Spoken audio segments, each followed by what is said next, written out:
So, as you know, we're in a new series for the whole summer about the parables of the kingdom.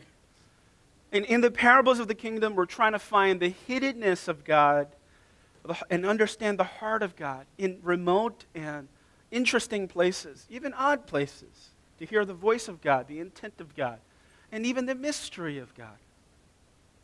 And in this particular parable that we just read, this parable maybe is more of a proverb, but it's still a hypothetical scenario, so therefore it fits into a parable or a narrative.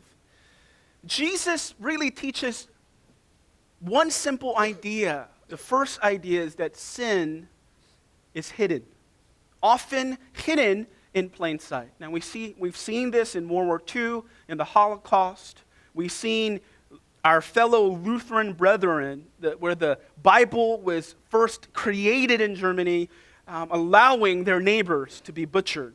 6 million Jews, 5 million everyone else. 11 million people were extinct or executed, genocide, because of their beliefs or who they were. So sometimes sin is hidden in plain sight. And that's the first thing this parable Jesus is trying to confront. Second, sometimes because sin is hidden in plain sight, and it's hard to see for the people that are committing them, because it's become ubiquitous, it's become commonplace, and as a result, you don't know and you're not aware that you're in it, and therefore it has to be exposed. And that revelation or conviction faces much resistance, and in culture, especially what's unique to us today, Jesus exposes what people accept as cultural norms, but Jesus shows the ugly head of those norms. And lastly, it's how to grow out of those places of sin and actually fight and not give in to fatalism. Also, well, everybody's doing it. Just because everybody's doing it doesn't mean it's right. Tell someone next to you, just because everybody's doing it doesn't mean it's right. And you're like, no, it's exactly what it means. It means if everybody's doing it, it's part of the cultural norm, therefore it's not an exception, therefore it's fine. And that's where Jesus confronts the conventional wisdom of the moment in this passage and really exposes sin that's hidden and the surgery in a way that's painful. But we need that. We need it. So my wife and I, we used to go to this sushi buffet called Minado in New Jersey. And if you guys don't know about it, may rest in peace. It died recently. And it's made me very sad, and I'm still grieving it. I've been there for almost 18 years since its birth. I almost raised it, basically. And, I bought my wife her first sushi buffet there when we were students in college, and she had no money, and I paid for her. That's how I won her heart, through my pocket, and partially anyway. But my wife has a devious side most people don't know about. She's actually pretty sinful and silly in certain ways. And one time we went with students, and they recently installed a green tea machine of soft ice cream. And so what she decided to do, you would never think she would do this. She got a container, a transparent container that you could see through, and she got it as it looked like green tea, but she put wasabi inside of it. And if she did that to me, I would have killed her. But she did to a friend of ours. And said, here's your green tea ice cream. And one of our friends, we almost had to call the ambulance. I mean, he was dumb enough to eat it and keep eating it. And then he almost, it was really bad. But, it's a good picture of something being hidden, but being hidden in plain sight, because it looks like it's fine, but it's not. In this parable, there are three things that the parable is trying to get to, right? And you're going to remember for the summer, the point of the parable, the lesson of the parable, and the challenge of the parable. And so what's the point of the parable of this passage? Jesus says, what? Read it with me. Make what? Making the what? Explicit.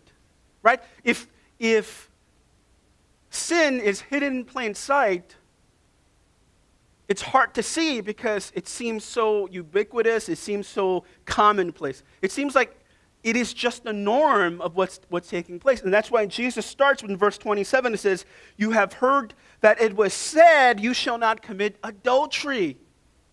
And you see the word adultery there, that's sleeping with someone else's spouse. Jesus is not talking about sexual desire, because that's biological before even theological. And some seekers have this mentality that evangelical Christians are prudish. And every time sex comes up, they squirm and they get really uncomfortable. I'm not one of those Christians. I can clearly and explicitly, I taught about it. I told you 9 weeks. And I remember some new people were coming to church and someone invited her brother and they were sitting next to each other. And I was talking about all things sex. And the brother said, I'm never coming back to this church again. One of my mentors in seminary said, you have to be horny but holy. And I was like, that is the biblical description of holiness. You see, before I move on to the text, I want to help you disarm the idea that God is somehow against sex. Biologically, God created the desire. It's not talking about healthy desire. I hope that when you're married, in the context of a committed, loving marriage, that your sex life is awesome. And you're like, man, this is getting uncomfortable today. But God created it for a reason. It's not just for procreation. So this text is not going into feelings of sexuality. You look into it very clearly. You look at Anne Frank's diary, and I always bring reference to that. She's 12. She's talking about sexuality, exploration of sexuality. That's fine in adolescence. That's why they're always upset. They're trying to figure out what's going on. That's okay. And so this text is not talking about biological desire or even fire, because some people have the fire. And they need to take a cold shower. God bless you, help you, Find yourself a mate. But this passage is specifically dealing with exploitation of sexuality. There's a difference, a big difference. Having desire, fire desire. Being horny is not a sin.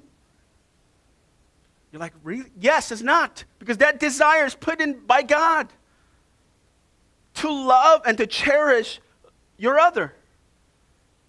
This passage is talking about exploitation of intrusion of the other. There's a difference. So don't be talking about, well, Christians are prudish, they're archaic in their ideology and thoughts. No, Jesus is not talking about biological sex or desire. He's talking about exploitation of human beings. And then Jesus says, you've heard, do not commit adultery, meaning you can look, you can surf, you can go on webcams, you can sex text, or was it sexting, whatever it's called, you can do all that, but just don't do the act. And that's the conventional wisdom of the moment, of the culture. Because as long as you don't do it, you physically don't have sex with someone else, that's not your spouse, that's okay. And that was the conventional wisdom, because everybody assumed that everybody just does it anyway. And long as you keep yourself from the physical act, you're fine. And Jesus says, no. Adultery doesn't start in the action. Adultery starts in the mind and the heart. And adultery and exploitation of others, the other, doesn't matter of who, starts in the heart. And it starts with people you know. It's not just a celebrity crush. It's people that you work with, you go to school with, you go to church with. That is the problem. There is something that happens to the human heart when you begin to exploit people without their permission in your mind and heart. Jesus is talking about this offense. And he says, but when I tell you, anyone who looks at a woman lustfully has already committed adultery with her in his heart. So it has nothing actually to do with sex. If you look at the statistics very clearly on AshleyMadison.com and quantifiable science on adultery and cheating to another partner that you've been committed to, 80% of the time, let me just tell you this, people who commit adultery with people that are way less attractive than their spouse. We've seen this with Hugh Grant. We've seen this with Arnold Schwarzenegger. We've seen this with, there's too many to name with the Me Too movement. Just look up the magazine. 80% says that 80% of the time they didn't cheat because the other person was more attractive. They cheated for some other reason. So it has nothing to do with sex. It's really who you are as a person. It's unfaithfulness. It's character corruption. It's not being able, to keep the promise you made when you made the vow. It's about character. It's not about fire or sexual desire. So Jesus brings it to another level and says, exploitation is no good anytime. Right? So making the implicit explicit, hidden in plain sight. And that's what the Me Too movement has done. Let's put these up. Right? Weinstein and Trump and Clinton and Cosby, Riley and others.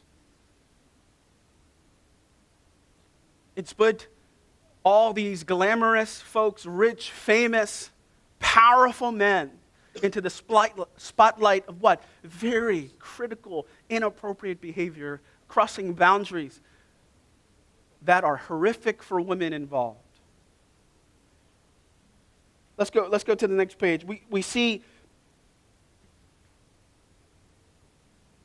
Chef Mario right there. He closed 3 restaurants recently in Las Vegas because of misconduct sexually. Charlie Rose, who was famous on PBS and then CBS, recently caught doing the same thing. A wholesome image of a gentleman. But behind what? Behind from the TV screens and the teleprompter, they exploited women in ways, abused power in ways unmanageable. Even Louis C.K.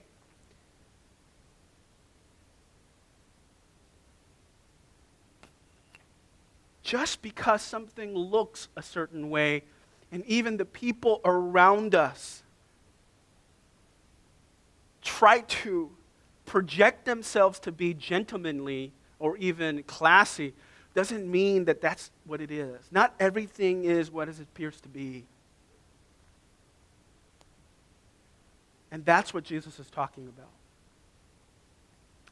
Jesus is talking about what is really going on in the heart, what is really going on in the mind when no one is looking, and only when you're looking, and only when you're thinking. What is going on, Jesus says, there? Not just the conventional social norms. Well, at least I didn't commit adultery. At least I didn't do it. So Jesus is what? Making the point. What is implicit, explicit. That's the point of the parable. Second, let's go to the lesson. Read it with me, what? Finding what? Through what? Hyperbole. Now, this whole scenario, this narrative is a hyperbole. Because Jesus is taking it to a very, microscopic level of sin. And some people could take that as, Jesus, why are you so against fun? I can't even look. I'm not going to do anything. I can't go window shopping. I'm not buying anything. That's what a lot of people do, A lot of ladies goes window shopping, and they lust through their eyes of what they can have. God needs to deal with you with that too. But people, I can't go window. God is such a tease. I'm not hurting anybody. Right? I'm not hurting them. They don't know. Jesus says here, you know. kind of humanity is Jesus trying to recreate in the gospel is beyond all the religions combined, because all the religions combined are trying to deal with a morality framework of behavior modification. Hey, try your best. But there's a fatalistic mindset to human behavior and the human heart. It does not believe it can change the very ontological essence of who we are. And there's some of us today that have fatalism in that I cannot change this part of me. I just am this. There's a fatalistic lens that we look through and we say, this is just how men and women are. This is how my behavior will be. There's no way God can change this part. And God says, you need to know. I don't want to change your behavior. I'm not battling behavior, Jesus says. What? He's battling what? The heart. Because I want to save your heart. I want to help you become the best you can be. And that's why he uses hyperbole in this passage, and he even brings hell. And so he's talking about, emasculating yourself. And he says, but I tell you, anyone who looks at a woman lustfully has already committed adultery with her in his heart. And then it's if your right eye causes you to what? Stumble, gouge it out. How many men here would not have any eyes today? If you follow this passage literally. No one would be able to watch the sermons ever again. Only podcasts available. Right? I mean, Jesus, of course, this is a hyperbole. A hyperbole is an exaggeration to make a vivid point about the problem. Because sometimes when sin is hidden in plain sight, there needs to be a shocking extreme to help us see where we are now, where we've gone. Not where we're going, where we are. The question a lot of people ask in their morality or their place of their heart, how did I get here? It was hidden. It is better for you to lose one part of your body than for your whole body to be thrown into hell. Now, hell is brought up. And I've dealt with hell in many sermons. You can listen to that. We'll put up a podcast as well. But here, Jesus uses a form of a hyperbole to bring clarity. And sometimes I do this in my house. Because sometimes you can't get through your kids. And the Sermon of the Mount are followers. They're not pagans. They're not unbelievers. Listen, Jewish people in this time could recite the first 5 books of the Bible by verbatim memory. When they wake up, they would pray it. They would sing it. They would praise it. They knew the Bible better than most scholars today. Every Jewish person that went to the temple, they memorized the Torah. So Jesus was speaking to the committed. And so he's being a little bit rough. And when you love your kids, you take it to the extreme, You say you're going to drop them off a bridge. Or, my dad used to say, I'm going to send you back to Korea. Sometimes if I would argue with him, my dad would say, well, long as you're living in my house. Well, I was 12. Where am I going to go? I can't get a job. I'm going to school. I'm dumb. He goes, as long as you live in my house. What he's saying is this, what we're talking about is not for discussion. It's a hyperbole, right? You either follow these rules, this is what it is, or you leave. But he's not telling you to leave. Sometimes I say that to Nathan, and he goes, you actually want me to leave the house? No. He thought that once. One time, Nathan came to me and said, Dad, all my friends play video games. How come you don't let me play video games? I'm like 9 years old, and all my friends are playing World of Warcraft or, Minecraft, and I'm left out. I said, Nathan, well, you have an amazing reading level. You took a psychological test. You're one of the brightest in the world. Who is responsible for those benefits that was created, that dad and mom forced you to read a book a day in the summer instead of playing video games? He goes, you did. You're mean. But my friends, consider me an outcast. I said, outcasts get into Harvard, okay?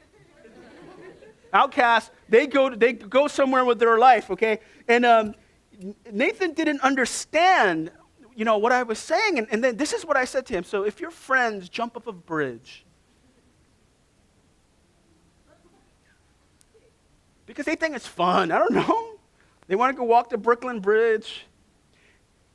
You want to jump? You going to jump off it? And then he looked at me. No.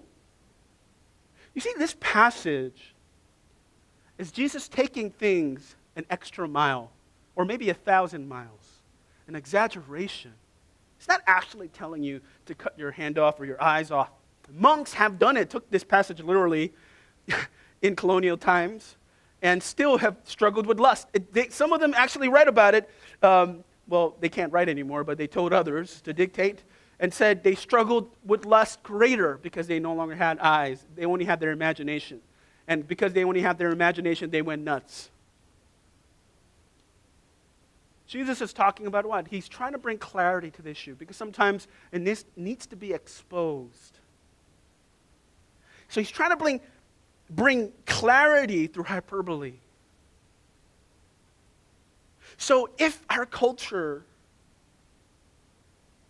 is okay with a certain norm where lust and exploitation and abuse is ubiquitous and commonplace, what is the Christian called to? Do we say it's okay because everyone is doing it? Or is there something here in this passage that challenges us to something more? Let's look at the challenge of the parable. What is it? Everyone read me. What? So,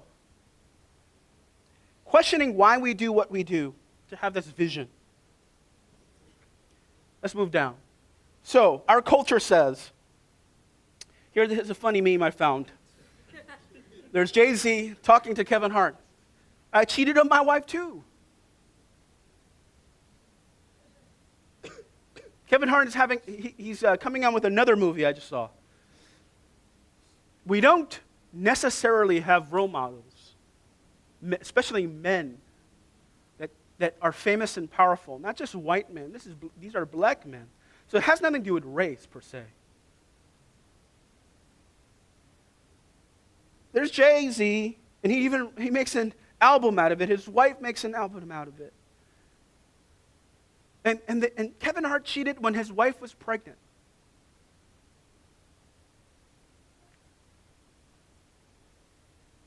So did Jay. But is this confined to just celebrities?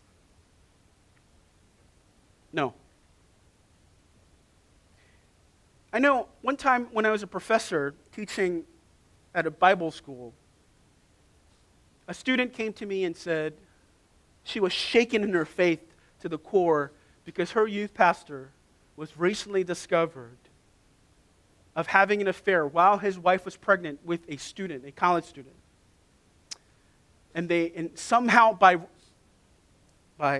weird, odd chance, an elder of the church met the pastor and the college student in Paris. And he said he was somewhere else at a leadership conference. Ooh. And she told me, I don't know if I can believe in God anymore.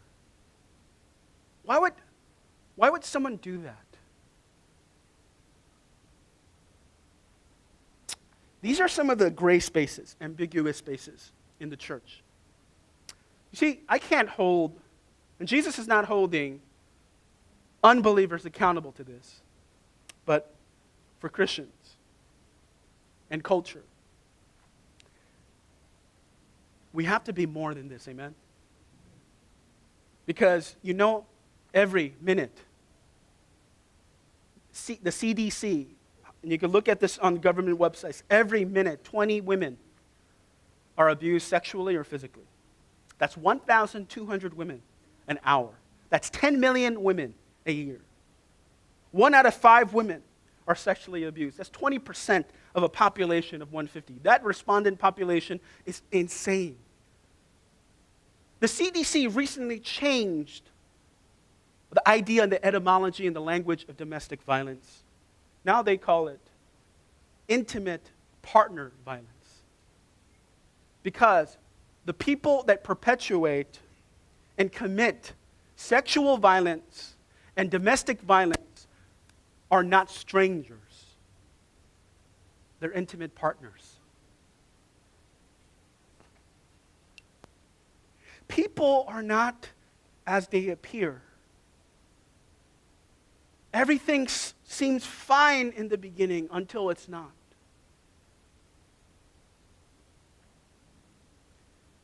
You know, as believers, Jesus says in this passage, the challenge of the parable, examining our motivations for why we do. Do we appear to be classy and sophisticated and good so that we can find approval? Or are we really those things? Because is Jesus really telling you to cut your hand off or your eyes, or gouge your eyes out? Or cut your body parts off so you don't sin? No, Jesus is saying what in the challenge of the parable? Jesus is saying, fight like hell. Tell someone next to you, fight like hell. Yeah. He's talking about, do you have the effort to not be this, to be reduced to this, to not exploit people? I want you to fight like your life depends on it. I remember when I was a young man, well, did I just say that? Please take that out of the message. I can't believe I said that. That's a slip up. I still am a young man, or I look like a young man. But I remember people didn't really guide us well when we were young. Because, pastors struggle with this as well. But for me, God really convicted me when I was younger. And you know what? The fighting is difficult and it's impractical too sometimes because the cultural space, like pornography, is 90% of the internet. They did a quantitative study in the University of Singapore. It was like, already like 49,000 years have passed and how many people watch porn? And abusive porn, particularly explicit content. It's ubiquitous now. It's commonplace. These standards are getting lower and lower. How do we raise them? Pastors used to tell us, I have a prophetic word for you. You struggle with lust. We're 16, bro.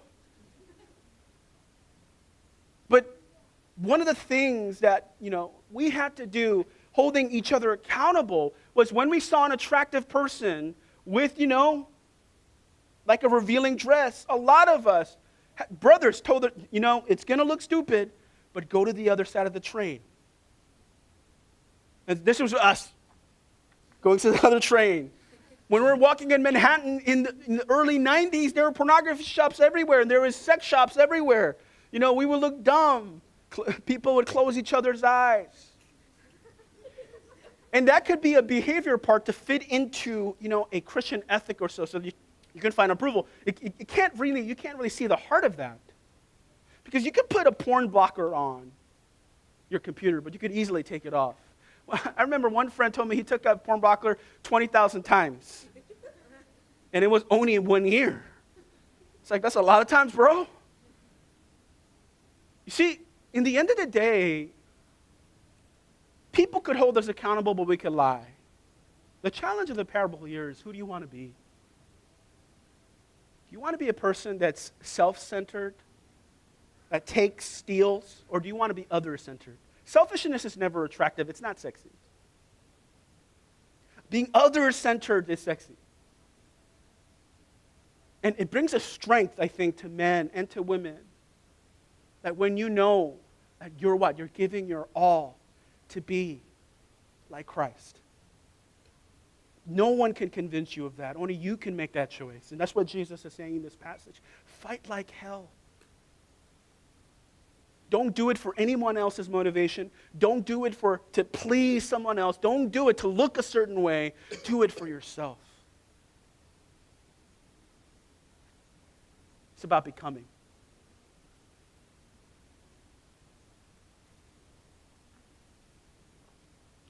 And that's the challenge today. Why do we do what we do? when no one is looking? Who do we want to become? You know, as we close today, would you stand with me? You know, the American Medical Association, I talked about this last week a little bit, talked about the damaging effects of media on the image of men and editing humans. And here's the thing I think that we have to talk about, as especially men and women that are trying to not just talk about faith but live it out.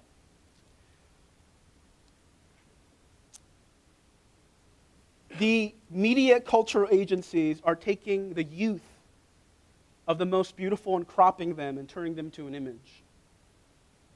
And so you have men, like someone like models, like Kate Upton, or whatever her name is, I think that's right. And she became a model when she was 16. So if you're in a swimsuit edition, you can be 17. That means a man that's 55 or 65 could be exploiting someone that could be their daughter's age or their granddaughter's age. And so we perpetuated a culture where that's ubiquitous now. It's acceptable. Sex has become the god of the culture. As believers, Jesus says we need to dethrone that god. Do you really want to be 55 and have your granddaughter catch you check out someone that's 17 in a magazine or on the street because that's who you are? That's just sad. If sex is reduced to just our appetite, and that's who we are, the lowest common denominator of the human being, and we're believers, that is tragic representation of who Jesus is. So today, let's take up the challenge and fight like hell. And it doesn't have to be boisterous. You don't have to tell people everything you're doing, but in the soul, say, God, I want to be someone who loves human beings. I want to be someone who honors human beings. I want someone that is a man and woman that's pure, not by perception,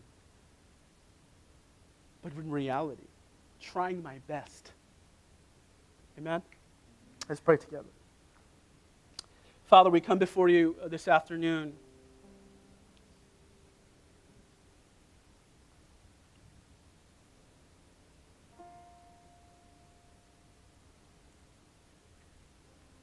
I pray that the church would rise up in this abusive environment of patriarchy that have been abusing women particularly for centuries.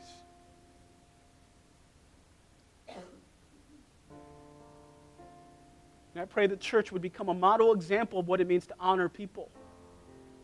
And Jesus, when you taught this parable and this passage, you were calling a new way to be human. Not giving into our lowest common denominator, but calling us to a transcending, a beautiful, altruistic purpose of representing love and respect and dignity. We bow our hearts, we bend our knees. Oh Spirit, come make us humble. We turn our eyes from evil things. Oh Lord, we cast down our idols. Give us clean hands, give us pure hearts. Let us not lift our souls to another. Give us clean hands, give us pure hearts. Let us not lift our souls to another.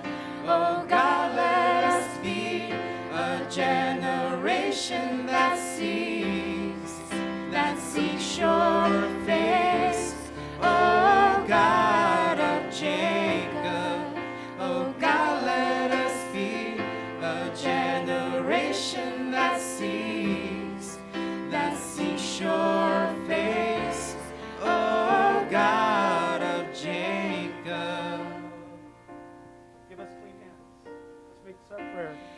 Give us clean hands, give us pure hearts.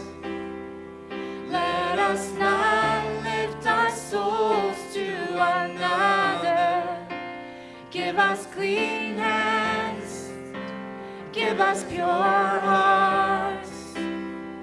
Let us not lift our souls to another. Oh God, let us be a generation that seeks your face. Oh God of Jacob. Will you pray with me? This is why the church exists. We cannot live faith alone. We need each other. I believe there are two reasons why the church exists. If you want to live out your faith in integrity. Now, you want to be selective, you can go to any church, any service, and be fine. But you really want to become a disciple of Jesus, and you want to walk out the altruistic, beautiful calling to become like Jesus, to become a new human, a new way to be human, we have to limit pride and we have to limit stupidity. I say limit because you could never get rid of it. We're always going to think we can handle it. We're always going to think we know better. And this is why we have brothers and sisters. That's why we can turn to each other. A confessed life is a holy life. I would encourage you today to find men and women you can trust, to live a confessed life. Hey, I've fallen short today, but this is my goal. And it's okay if you fall, because all of us have fallen short of the glory of God. And our righteousness is filthy rags before God. But the desire always has to be greater than in our life. That pang, that fire that says, oh God, I've fallen short. In the Psalms it says that a righteous man falls 70 times, but he gets up again. And I pray for that desire for us. We might not be there yet, but an ambitious, an obsessive desire to get there. It's about direction, not perfection. Will you bow heads for the benediction? May the grace of the Lord Jesus Christ and the love of God and the fellowship of the Holy Spirit be with you now and forever. All God's people say, amen. God bless you. Go in peace.